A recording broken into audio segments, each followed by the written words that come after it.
Yes, Jennifer, it is correct. And I did just start our recording and transcription. So I appreciate everybody being part of that recording process. This is for educational purposes. Like Jennifer said, we're going to make these available on the board's YouTube channel so that other people can learn from these if they weren't able to attend today's session.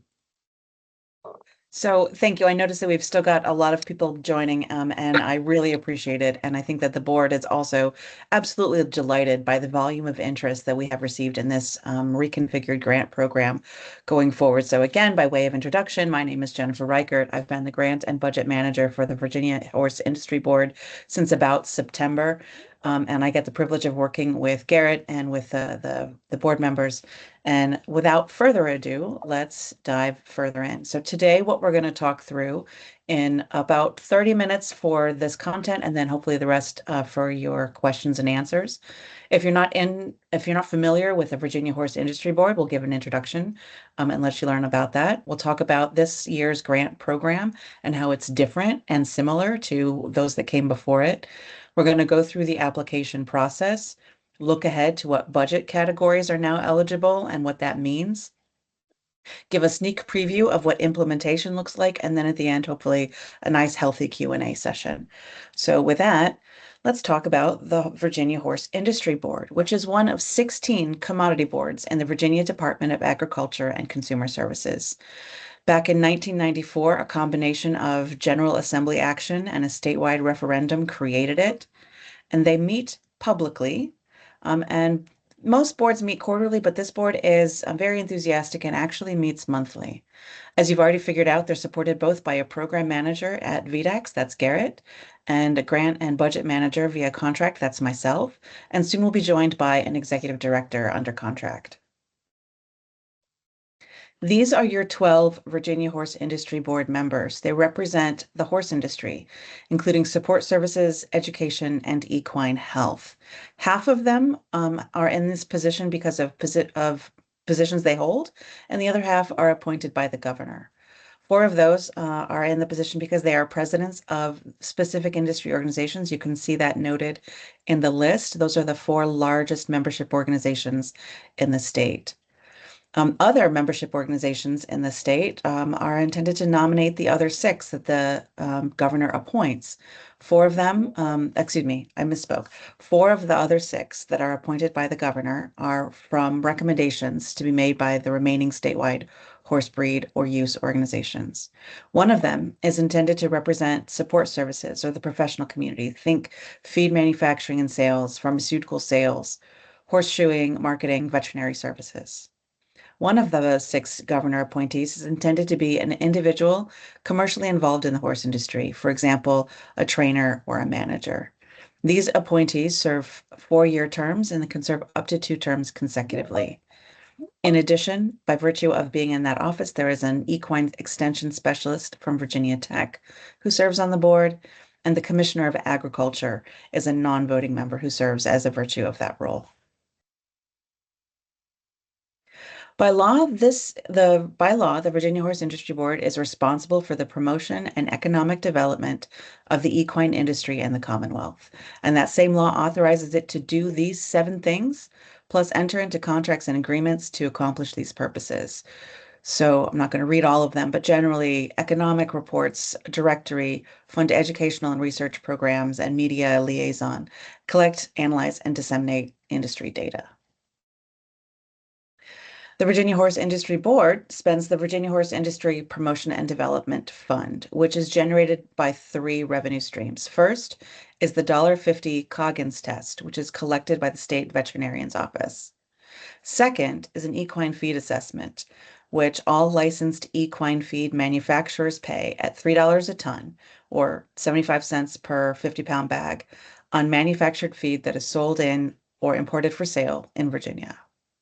Thirdly, 0.05%, that's 0.05% or a nickel per every $100 of the percentage amount that is retained by wagering licensees on live horse racing conducted inside the Commonwealth is collected for this fund via the Virginia Racing Commission. So as we think about this year's grant program, here's the top line summary. The intention this year, as the board makes some transitions and updates its grant making process, is to meet industry needs that align with the Virginia Horse Industry Board mission. This year, they're implementing some strategic planning objectives that may impact which priorities they focus on in the grant program in future years. For now, this year, eligibility is broad. Any public or private Virginia nonprofit or not-for-profit, as long as you're an organization in Virginia that by the time of the award date in approximately March has an EIN number, you're an eligible grantee. The scope is also quite broad. It is the entire horse board mission, which, if you don't remember from a slide or two ago, is the promotion and economic development of Virginia's equine industry. The board has made $500,000 available for this year and lifted the grant cap, so there's no limit on how much an individual grant can receive. They do expect to award up to 60 awards. At the current pre-proposal, awards will be evaluated based on their impact on the Virginia horse industry and the reasonableness of their budget. At the full proposal stage, coming soon, they will be evaluated not only on impact and budget, but also on the project's feasibility.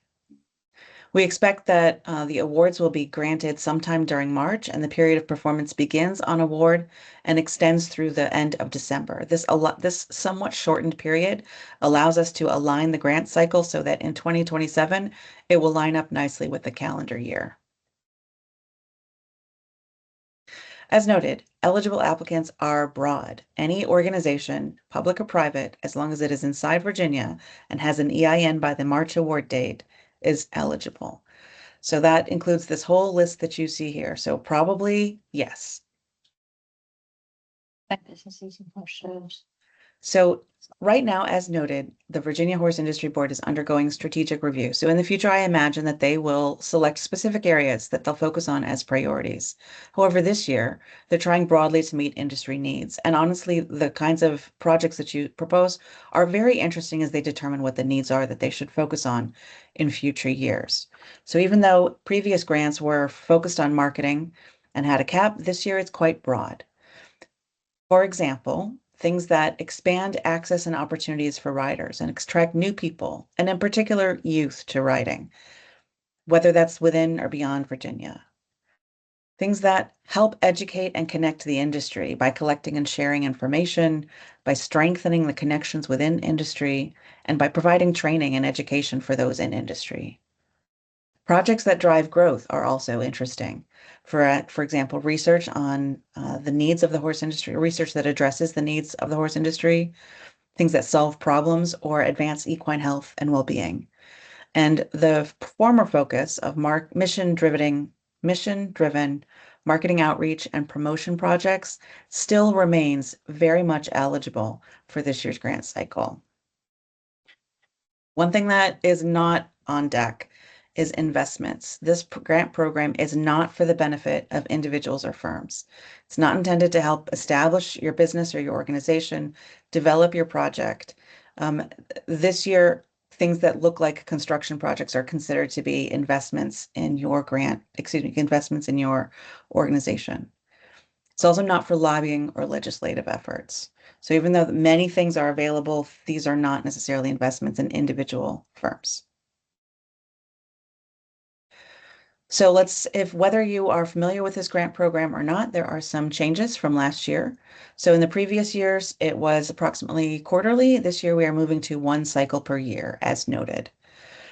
We have created this brand new pre-proposal stage. We wanted intentionally a low barrier of entry so it was easy for you to throw an idea into the ring. And that allows us to welcome a wide range of applicants. We've expanded the budget categories. So there are more kinds of expenses that are eligible for reimbursement in this grant. And looking ahead to implementation, there's going to be more flexibility within any given budget category. However, it's important to note that there are still guardrails that still apply. The evaluation criteria are simple. I've already spoken about them. We'll talk about them a tiny bit more. Budget, impact, and feasibility. And we're transparently sharing them. Emphasis on reporting is not new, it's kept, but what's new is that it's being streamlined to eliminate the burden or really limit that burden. And we're moving from accepting paper to really just accepting electronic only. They've brought me on dedicated focus. I've been in support of the board since September, and I'm managing this grant cycle, answering your questions, and I will be administering the awards. And what's new is that we need an EIN before award. It was always needed. That's it. The fact that we need it isn't new, but it used to show up later. And sometimes what we found is that creates delays in payment. And in order to eliminate those, we're making sure you have that EIN and that it's on file right at award so that we avoid delays in payment and also that prevents any personal tax liability from our grantees. If you're familiar with this program, you'll know that some things are not changed, but it's important to go through them because sometimes they trip you up if you haven't thought about it in a moment. So this grant application is still being conducted via Google Forms. And this grant is still conducted on a reimbursement basis. And that's important to know because grantees need to pay the costs and they'll be reimbursed on the back end. As noted a few slides ago, this is still not for the benefit of individuals or specific firms. It still does require measurement of your accomplishments, including specifically how they connect to the strategic objectives of the horse board. It still requires you to acknowledge and recognize the support of the horse board, such as by using the logo or using a statement that acknowledges that support as appropriate to your project. Still welcome cost share. However many sources of revenue you can use to provide your project is always a good thing. And since this is, as noted, through the state government guidelines definitely still apply. This shows up most frequently in the budget area, but it also means that records must be open to the public, and the records of your grant and your records of the grant remain auditable for 3 years after your grant is entirely completed. We also still have only one point of contact that's in the lead of each grant. You can have as many people as you need working on it, but we'll need one point of contact to interact with us. So now let's talk about the application process. As noted, we've split it into 2 stages, a pre-proposal, which we're in now, and a full proposal. Some considerations, and again, some of these repeat, but they're worth mentioning, and they're worth making sure that we repeat them because they're important. As noted, this must benefit the industry as a whole. Think about how your idea or how your project gets outside the boundaries of your own organization and really moves the needle on something that affects the industry. And thinking about the horse board mission here. This is not for the benefit of an individual, a group, a firm, or a business. You can throw in as many ideas as you have. Usually projects are for 12 months. This year, as noted, we'll be foreshortening them a bit to about 10 months with the expectation that future grants would return to 12 years. As noted, you'll need to acknowledge the support that the horse board has provided, comply with state government guidelines, and be reimbursed instead of advanced any funds. With that all said, let's talk about the stage that we're in now, which is the pre-proposal stage. Applications are being accepted now through December 10th via Google form. And we're asking the questions that you see in that top box, about 8 of them. Several of them are essentially, please tell us your name and your organization's name and how we can contact you. And then there are a couple other questions where we're asking you for a little bit more information. Intentionally space limited to 1 to 2 sentences, 500 characters. We're asking for a project description. Please be specific about what you want to do with a horse board's money. You're going to want to use action verbs and describe what you'll spend the money on, even at a high picture. This is not a place to describe your organization or be generic. This is where you tell the horse board what actually it is that you want to do. When you talk about beneficiaries, we're asking who are your beneficiaries? Think about who is changed by this project. Who will gain? And how is that part of the Virginia horse community? We ask about the impact, and here also be as specific as possible. We know it's a short space, but specificity is going to help you. How will you know that you have succeeded? And the final question about the relationship to the horse board mission is, this is a place to contextualize your idea in the mission, in the slides that we've gone through so far. Board members are going to be reading hundreds possibly of these pre-proposals. So you want to make it clear for them what part of our mission your project is part of. And then we're asking for the total budget requested. This is just a simple single dollar figure. More detail will definitely be requested at the full proposal stage, but at this point, we're really just asking for your how much money you're asking for. After those are received on December 10th, the board members will evaluate them on their impact on the horse sports mission and the reasonableness of their budget. And then they'll meet in December 17th. The location is not yet known, but it's a public meeting, and they'll discuss and they'll vote. And then you'll hear back from me within 2 weeks, but hopefully sooner, what the result was, whether you've been invited. If so, you'll get a full packet of instructions. And you'll also hear any board feedback or suggestions or changes that might make your project more competitive. For those of you who are invited to submit a full proposal, that application will be due again via Google form on February 9th.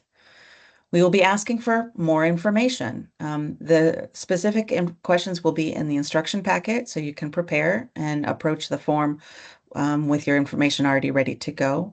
And the structure of the questions will match the evaluation criteria. We'll be asking for more detail on the impact, any target numbers, how it connects to the mission in a little bit more detail. We'll be looking for how the impact continues even after the project is concluded.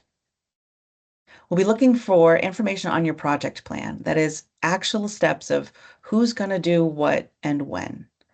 We'll be looking for information on your capability that provides the board confidence that you actually have the skills and capabilities to do this work. And we'll be looking for your risk mitigation. What risks do you see and how are you prepared to address them? And then finally, a detailed budget with descriptions of each expense. We'll talk about that in more detail on the next slide. The board members will evaluate, depending on what the topics are, they may involve technical experts, and they will discuss and vote on it in the February meeting, which has now been scheduled and will be the 23rd of February. Location still not yet determined. At that time, they'll make decisions. You'll hear results within 2 weeks, again, possibly with feedback and suggestions or changes that they may be requesting. So let's talk about those expense categories. Here are the expenses that are absolutely permitted. And these, we're providing the instructions for the full proposal now, even though this detail is not required in the pre-proposal, so that as you figure out what that dollar figure is that you're going to put in the pre-proposal, you have an idea of the kinds of things that are reimbursable. So you can put I like to say surprises are only good on birthdays and then only sometimes. So I prefer that you understand what can be reimbursed right here at the front of this process. So first, as personnel, if you are an organization that has employees, then the labor costs for your employees that are directly working on your project for the time they're spent directly working on that project, that's a reimbursable expense. Likewise, the fringe benefit costs for those employees for that time that they are spent directly working on the project is also reimbursable. If you hire an external party, like a speaker or a consultant or a repair person, or send something via UPS or buy goods via a contract, that falls under a third category, contractual services, and that's also allowable. The next category is travel. Travel such as mileage, lodging, per diem, flight costs. These things are eligible expenses, but they must be compliant with the General Service Administration guidelines, GSA. The details of that can be an entire presentation unto themselves. So for now, just know that it is possible, but there's more regulations that apply there. The next category is materials and supplies, and those are defined as items that cost less than $5,000 per unit. Generally speaking, they're consumables that are used during the course of the project, but the government draws the line at something that costs less than $5,000 per unit. And then you've got this broad category of other, things that don't fit in one of these five. As long as it's an allowable expense, even if it doesn't fit into one of those categories, we can consider it. But I did say as long as it's an allowable expense, and so not everything is allowed. So here's some of the things that are not allowed. Purchase of equipment. And whereas material and supplies are things that cost $5,000 and less, equipment is something that costs more than $5,000 and has a useful life of more than a year. That's not permitted in this grant program. It is possible to rent equipment if you need to rent that equipment to execute part of your project. Another thing that's not permitted are indirect costs. So these are costs that are not directly associated with the program. For example, your overhead costs of your organization. Another kind of cost that's not permitted is entertainment costs and gifts. So if you're giving a gift to someone or you're providing entertainment to them, it needs to serve a documented business purpose for the purpose of the grant. So if that's something that's part of your grant project idea, there's some regulations that apply to that. And generally speaking, it's not permitted. In addition, the horse board is choosing to disallow insurance costs, cancellation fees, and alcohol purchases. Peering ahead into implementation. Those of you who are selected approximately March will receive an award letter that details the terms and conditions. You'll need to sign and return it within 30 days with a binding signature, and then off we go. At that time, we'll also ask you to provide your Commonwealth of Virginia version of a W-9. That includes your EIN. It's that simple, it's just Virginia's version of the federal W-9 form that you're probably all quite familiar with. And it includes a spot for your EIN.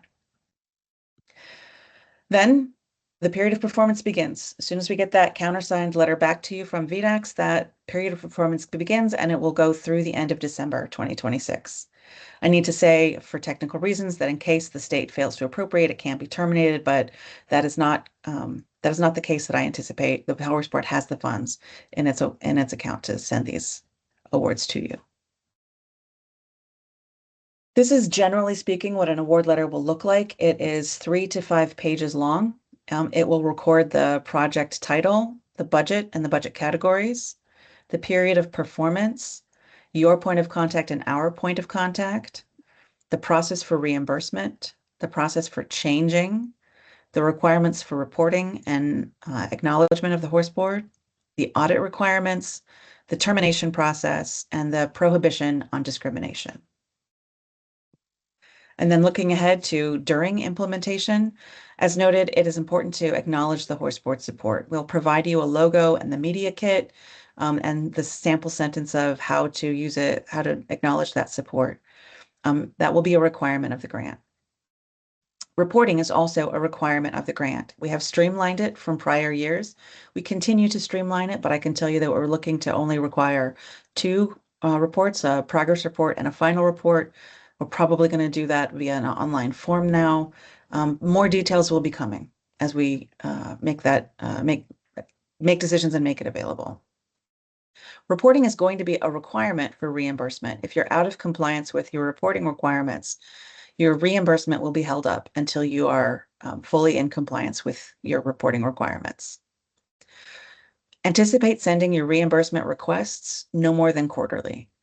At that point, you'll need to send an invoice. We have a template if you need one, along with backup and receipts for every expense. We'll be reviewing that to make sure that it is compliant with what you proposed, that you are in compliance with your reporting and VHIB acknowledgement requirements. And then once all of that is in order, you'll get a paper check from VDAX in about 30 days. During the course of your implementation, things happen, life changes, and so there is absolutely a process for amending what's needed. Things that will require approval, written approval before you can change them include changing your point of contact, changing your budget to move funds between categories, for example, or extending your period of performance. That is the extent of the prepared remarks that we have, and I would be delighted to take any questions that you have. Excellent. Thank you so much, Jennifer. And just once again, thank you to everybody who's been able to join over the course of this presentation in the last half hour or so. That said, I want to dive into some Q&A. I know we've maybe had 1 or 2 things come through the chat, so I think I'm going to start there. Just as kind of a directive for how we're going to handle this, I see we got some hands up, and that's exactly what I want to see. Anybody that has a question locked and loaded, go ahead and put the raised hand icon up, and then I'm going to kind of work through you all in sequence as I see you on my screen or my list. So I'll call out the name, and then I'll allow you to unmute yourself to launch your question, and then we'll give you a response as best as we can. So give me 1 second here. I see a lot of hands are going up. I love it. Hang tight, group. Let's go to the chat. I know one at least came through. There we go. We had one from Maggie Evans come through the chat during the presentation for clarification. She asked, will these slides be available to participants? And I see that we can answer that quite easily. Yes, Maggie, we'll be sending out or we'll be making a deck of the slides available. But better than that, we have the YouTube page that we can put these full videos up as recaps on these presentations. So we have our October presentation that's already live on that YouTube, and this will be live by the end of the week as well. And we'll make sure that we get everybody the link to that, so you all have adequate access to that. I'm going to go up and see, I think there was one more that came through the chat. I just want to make sure I'm not missing something. It doesn't look like we did. Okay, well, that was my mistake. We're going to start working through our raised hands. Give me 1 second so I can work back to that screen, and we'll start kind of going through in sequence. Again, this is how I see you on my list, so no priority attached to this. We're just going to go in order. So first and foremost, it looks like Dee Kwong has their hand raised, and I'm going to go ahead and let you unmute yourself. Okay, can you hear me? Sure Yes. can. Okay, perfect. Thank you so much. I actually had the question in the chat, but I just wanted to ask it out loud just to make sure. Before, during the presentation, you mentioned investments, and I just wanted to make sure I heard it correctly. Is any type of construction considered an investment and therefore not allowed to be proposed? At this point in time, yeah. If you are, because it is seen as something that primarily and directly benefits your organization, and that is something that's not permissible by this grant. If you happen to be a government organization, please, if you happen to be a government organization, reach out and we can have a different conversation. Perfect. Thank you so much for that question. Just going down the list in order, it looks like next Hey, Garrett, before we move off this topic, I do want to say thank you for the question, because what we're finding is a lot of people are interested in this.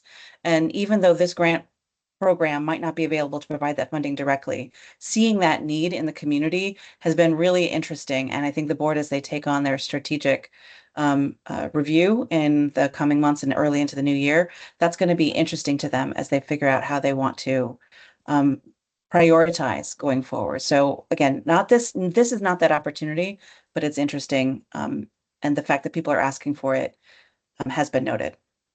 Yeah, Jennifer, thanks for expanding on that a little bit. I think it's best served to the group. You guys have a little more context around what's making that decision now, and where this might move in the future. But thank you so much for the question all the same. Moving down the list, Lulu Wheeler, it looks like we have your hand up next. I'm going to go ahead and let you unmute and launch your question. Yes, good afternoon, everyone. Good afternoon. I have a question. We are the Battlefield Horse Show Association, and we have an annual banquet that is done on February of 2026 for our 2020-25 show year. How would we go about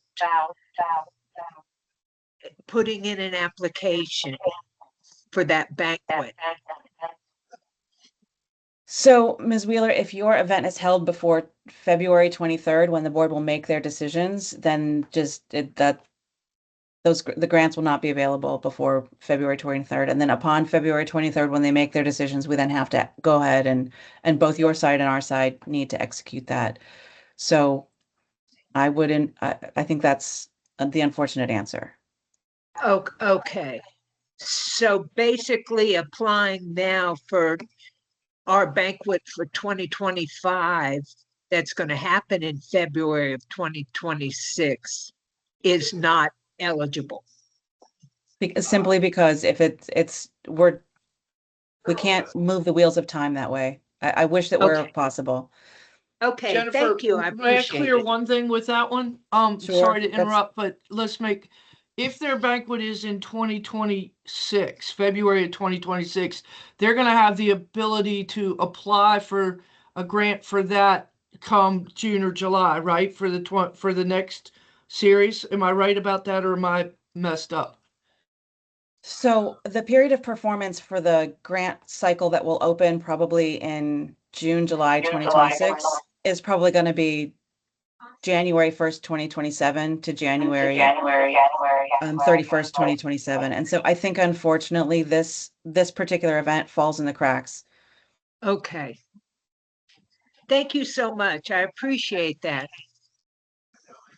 Yeah, and thank you, Lulu, for the question. And unfortunately, we probably will have some hiccups to that effect of projects that are ineligible simply because of the timing. As the board does make this pivot and adjustments in this program, they're keeping mindful of this, and we certainly want to provide you all the opportunity in the future for future cycles, so that you can still have that hat in the ring, so to speak. So we apologize for that. There will be a bit of a caveat there, but please bear with us. Moving right down the list. problem. Oh, sorry, go ahead. Thanks for understanding. Thanks, Lulu. Thank you. And moving down the list, it looks like we have Allie King next. Allie, I'm going to go ahead and let you unmute for us.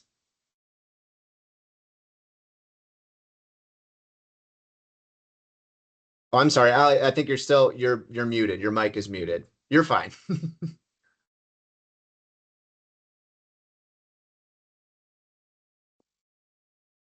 If you're not able to unmute, Allie, go ahead and feel free to put that question in the chat. You can type that out and we can just circle back to you here in a quick minute. Perfect. All right. In the essence, or excuse me, in the oh, it looks like Allie was able to pop that in there. I thought we were gonna have to wait a second. We'll come back. We'll circle back to you, Allie. We'll circle back. All right. Well, actually, Jennifer, we can go ahead and entertain that. Oh, she's working on a meeting. Okay, sorry, I didn't see that was the note in the chat. I apologize for the redundancy. Okay, thank you. All right. Moving down the list, it looks like Dawn Gifford has her hand raised. Dawn, you want to go ahead and give us your question?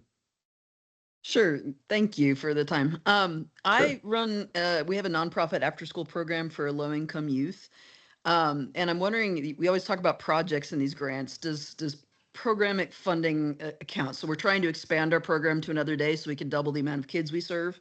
And so that'd be bringing, most of these kids haven't been exposed to horses before, so they're, bringing new youth into that. But it would be funding for paying our riding instructor to do that additional day of programming and then riding supplies for the kids. Would that be within It's the certainly allowable? eligible. It's certainly eligible. All right, thank you. Perfect. Great question, Dawn. Thank you so much for putting that out to the group here. Working down the list, it looks like Melinda. I don't have a last name there, but Melinda, you have your hand raised. Go ahead and unmute for us. Yep. Can you hear me? I sure Yes. can. Okay, very good. So I have a related question to the last one. We have set up a partnership with a group, another 501c3 that serves intellectually disabled, developmentally disabled youth, also elderly. So we have a partnership, but there are no funds that pass between us. We just do this for one another. They bring the people to our organization, to my place, and we do equine assisted experiential learning with the participants. So my question is this: is it all right to have a partnership and Yes. and apply of that type? Yes. Because You'll it's sort need of you'll need one organization to be Uh-huh. the lead. Like the one lead, which organization is will receive a which is grant. us, right? But Which is the if you equine- have equine, if you're yeah. both contributing to a project, you might choose to list all that as cost share or some way of matching or something like that to show that this is a collaborative use of multiple sources of revenue or multiple sources Right. of funding. And of course, there's no space for that in the pre-proposal, but there would be in the full proposal if the pre is accepted. Yeah, yeah. We intentionally gave you really, like, we wanted it to be a low barrier to entry, but that means that it's also a lot for our board members to read. So to balance that, we've got, 500 characters per each of those. So if you just say with a partner organization, comma, That's we enough. will blah, blah, blah. Yeah. Yeah. Or One maybe more write their quick name. question. One more quick question related to that. I think I already bothered you a lot at the beginning of this period because I was having some difficulty accessing the information on the website. I haven't checked that again. I've worked on my draft separately. Is the new website and the announcement of the proposal and the form to be completed now accessible? There were So- two websites there, and there was some confusion, and I wonder if that's been Yeah, so resolved. you're pointing out a challenge that we are experiencing as the horse board is making a transition in the management of its website. And so for a while there was the old version that had been resurrected, and I don't think that's Yes. still up. Right now Good. we are still we it is the new website, and Garrett's closer to that and he can tell you, or maybe put in the chat the correct new website. However, we still don't have access to change it. So that website is still frozen from months Okay. ago. That should be changing soon, but it has not changed yet. So we are it was important enough to conduct this grant program that we decided we would do it even with that handicap. And so the Google form is should be easily available.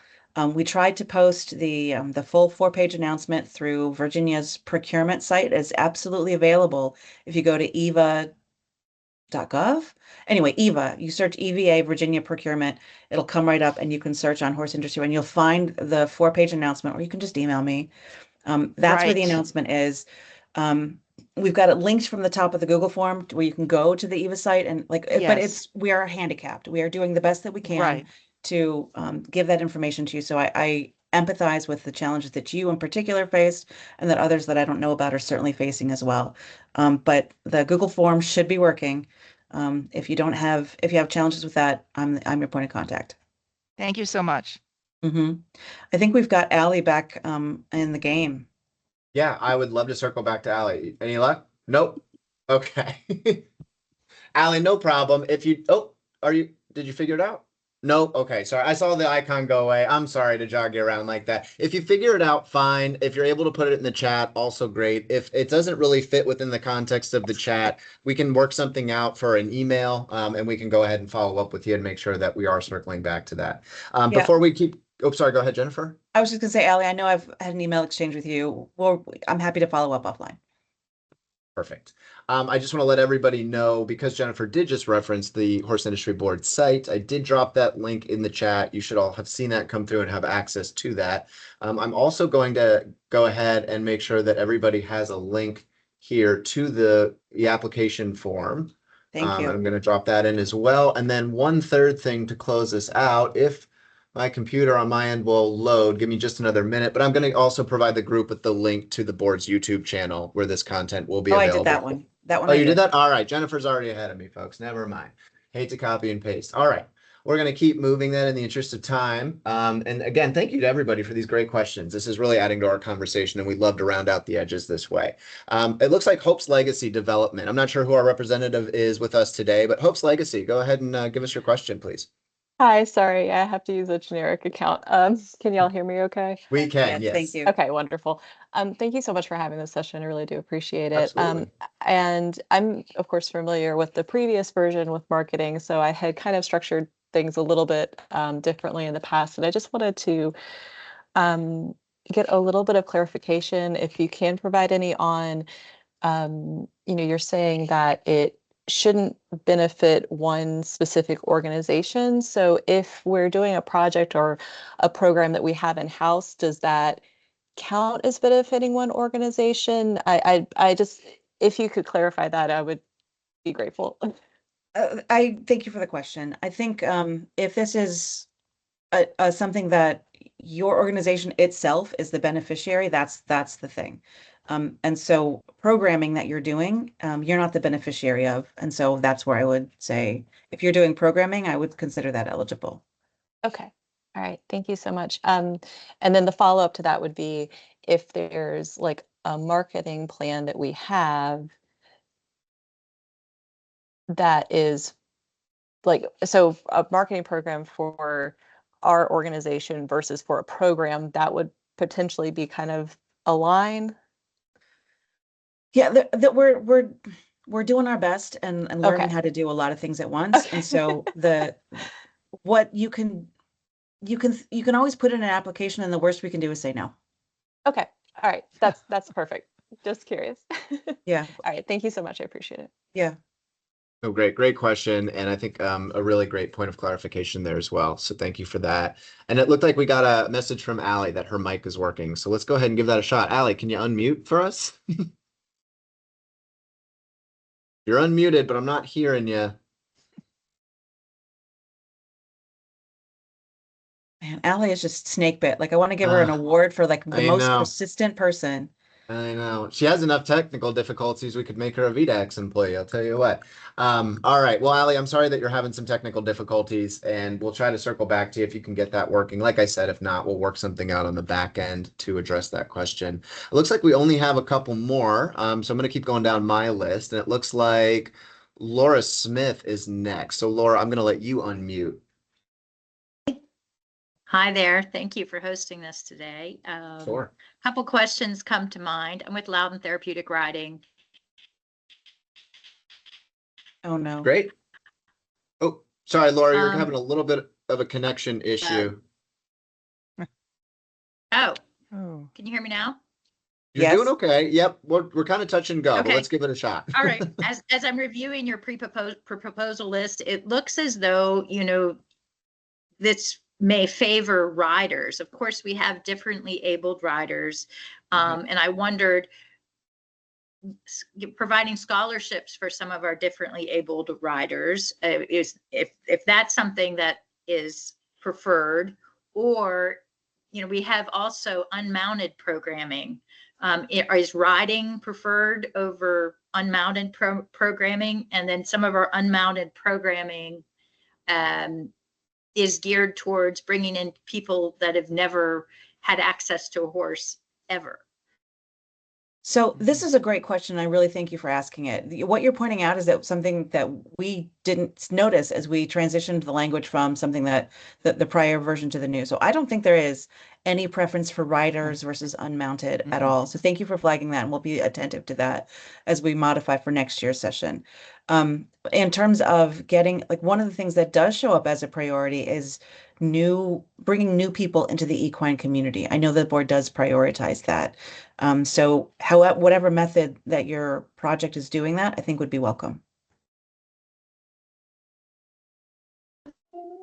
Outstanding. Thank you so much for that question. And Jennifer, great answer there.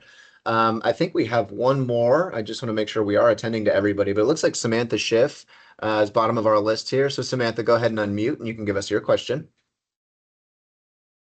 Hey, hi, can you hear me? Sure can. Awesome. I'm Samantha, also with the Battlefield Horse Show Association. I had a couple questions real quick.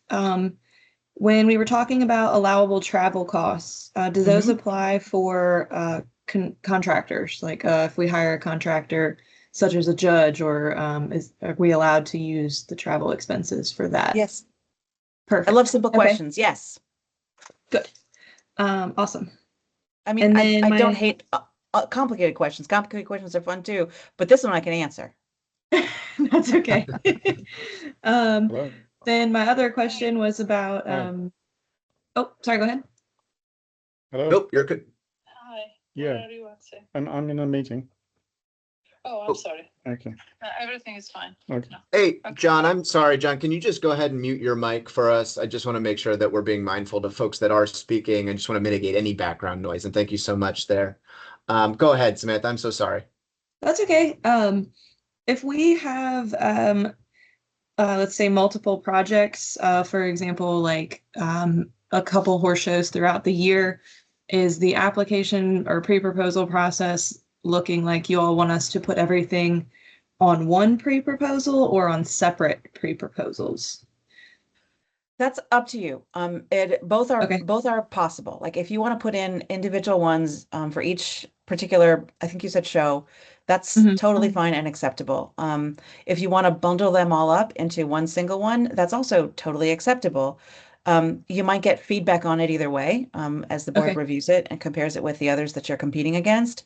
One thing that I will invite you to think about is how much burden of implementation do you want? Every individual grant is going to require a report, everything else. And how do you want to balance that against the reimbursement requirements? Because if you bundle it all up into one grant, you only have to write one report, but we only reimburse you 3 times a year. So you know your situation best, and you can figure out what you would prefer. Okay. All right. Thank you. I appreciate that. Mhm. And yes, I see in the chat, more than one proposal can be submitted from the same organization. Perfect. Great. Look at us. We're answering everything all at once here. Great questions as we continue. Really great questions, gang. Let's see. I think we've had a couple other questions pop up, a couple other hands raised. So I want to be mindful on pronunciation here. So I apologize. I'm not meaning to butcher anybody's name, but it looks like, is it Rihanna? Rihanna Wiley? I just want to make sure I'm pronouncing that correctly, but go ahead and unmute for us. Yeah, Rihanna. Rihanna. I am the head coach for Radford University's equestrian program.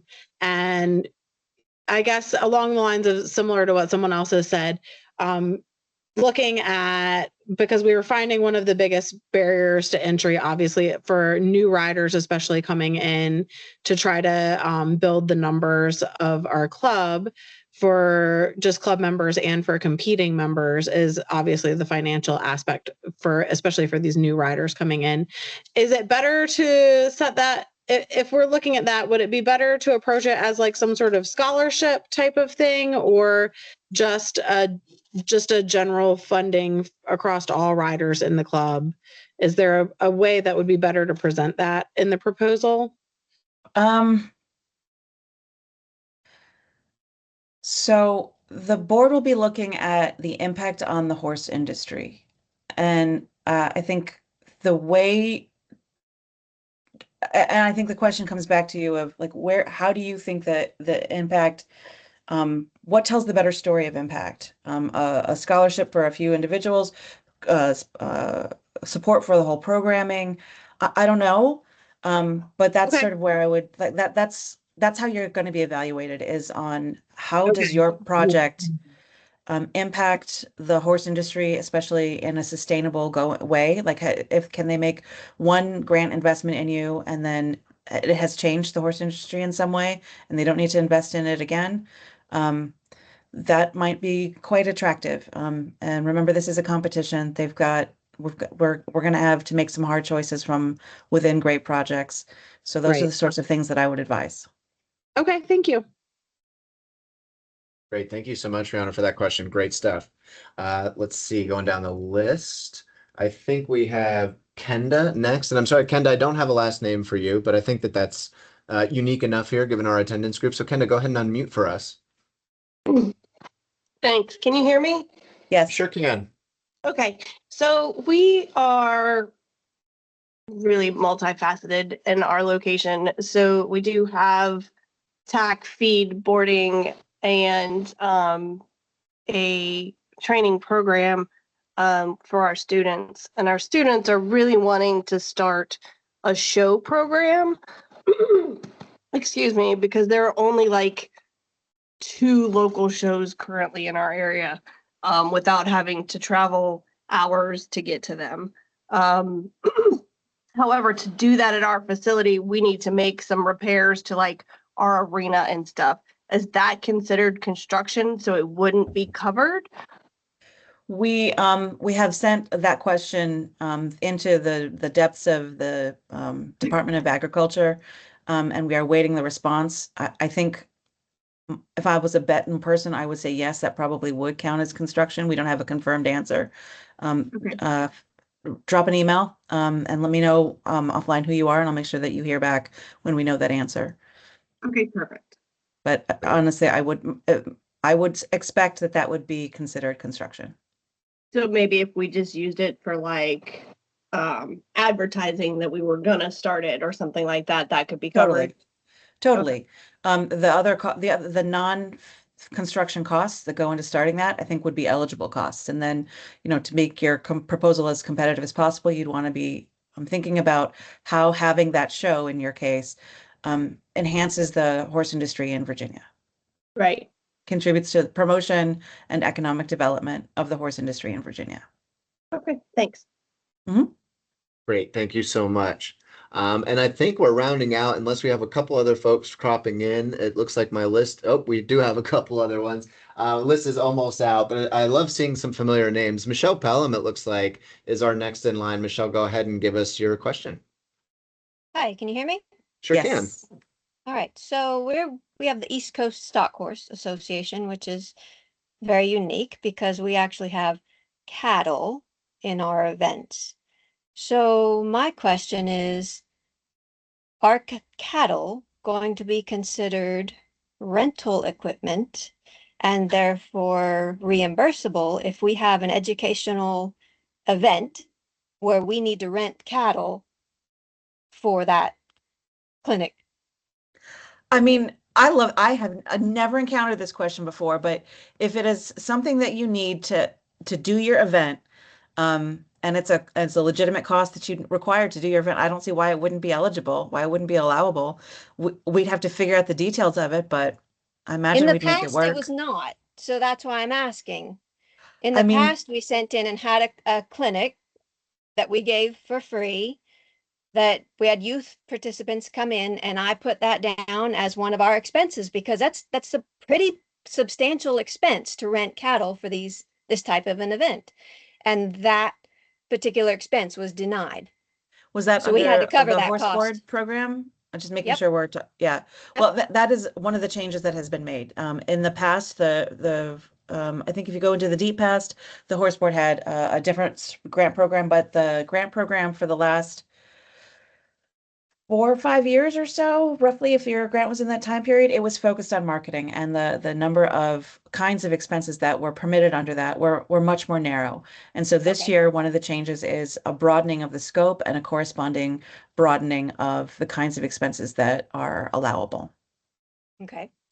And then my other part of that question is because I don't want a conflict of interest, okay? But if my husband is doing a clinic as Mhm. Cornerstone Horsemanship, and I'm doing this grant, and we are East Coast Stock Horse, but we are also Cornerstone Horsemanship, and we generally get paid for doing clinics, is it permissible to request payment for this clinic, or are we just doing that for free? Which I'm fine with. I just want to know, is that even allowable? I think I think the devil's going to be in the details. And without knowing a little bit more, I wouldn't want to be held to this answer, but I would imagine that as long as we've got any conflict of interest squared away and there's full transparency about where the funds are going, and that audit trail, and all those things, I don't think that would necessarily be no, but we'd have to talk about the details, Right. and I'd be Or happy would to that have that work? conversation. Yeah, would that work better if we just listed as that's, part of the other funding expenses coming from another, or being covered from another revenue? Would it work better as that? I mean, Does that that one's make sense? clean. That one is clean and attractive, but it's not to say that the other one isn't possible. Okay. That makes sense. Great. And Thanks so much, my Michelle. email address is up here this whole time. So please do write it down, reach out to me if there's anything that either comes up afterward or is a more detailed question that you want to talk through. Yeah, and great point, Jennifer. Just so everybody is aware, this is not happening in a vacuum. I understand that there's a lot of information to take in here, and some thoughts might not come through till later, and that's completely fine. If we are ending the session and something comes through after we wrap, if it's later tonight, if it's tomorrow, a week from now, you have access to myself and Jennifer through email. Please do reach out to us. Give us all the questions you have. We want to make sure that everybody's as well informed as possible going forward. So you are not without resource. All right, and it does look like maybe we're at the end of our questions list here with hands raised, and I want to be mindful again of pronunciation, so I apologize. Is it Kaylin? Kaylin? I don't have a last name there, but it looks like Kaylin has their hand up, and I want to give you the platform, or the floor to speak. Yeah, sorry. Yes, it is. It's Kaylin. Thank you. Okay, Kaylin, thank you. And I just took me a second to get the mic back on.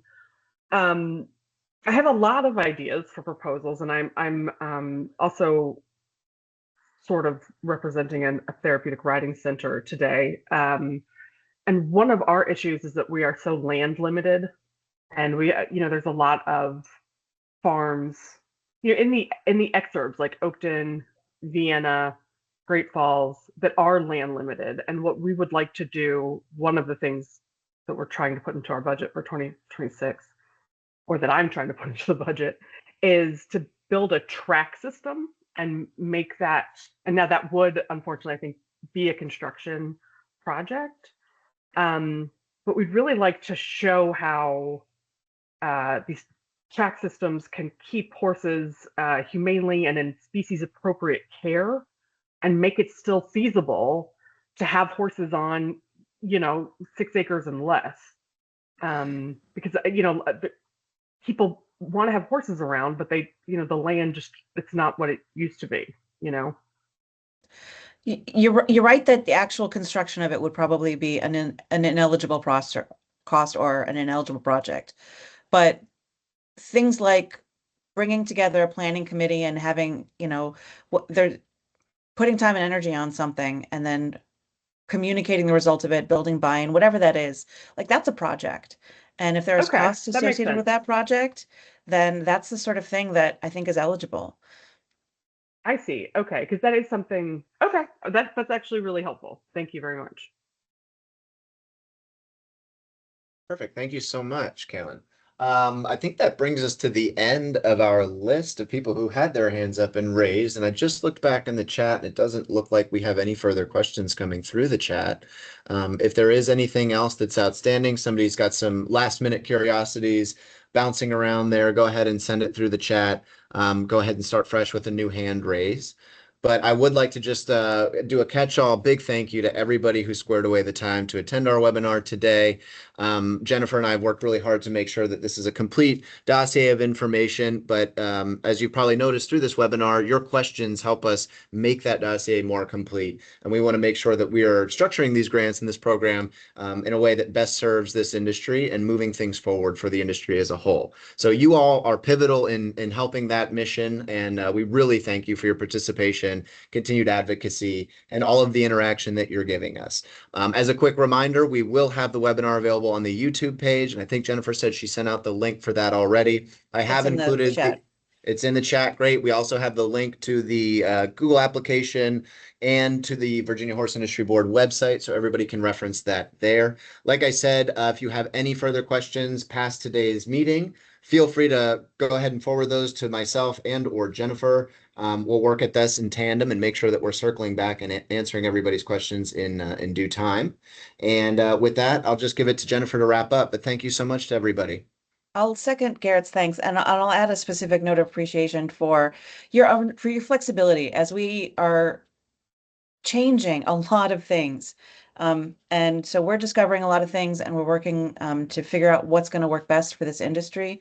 And I think great things are in store. Thank you for working with us and helping us collaborate and understanding that we're going to get a couple things wrong and hopefully most of them right as we go forward. So thank you for these great questions, for your participation. Please follow up.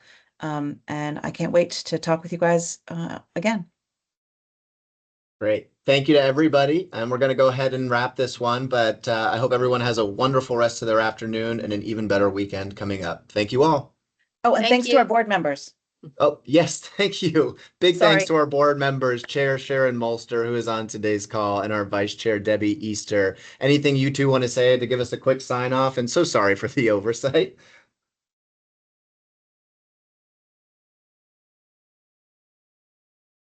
Okay. Hearing none. I too am having a little difficulty with my technology skills. Oh. Sorry. That's okay, Sharon. Thank you everyone for participating, and we are looking forward to some wonderful changes in our program and some amazing grants to come out in the new year.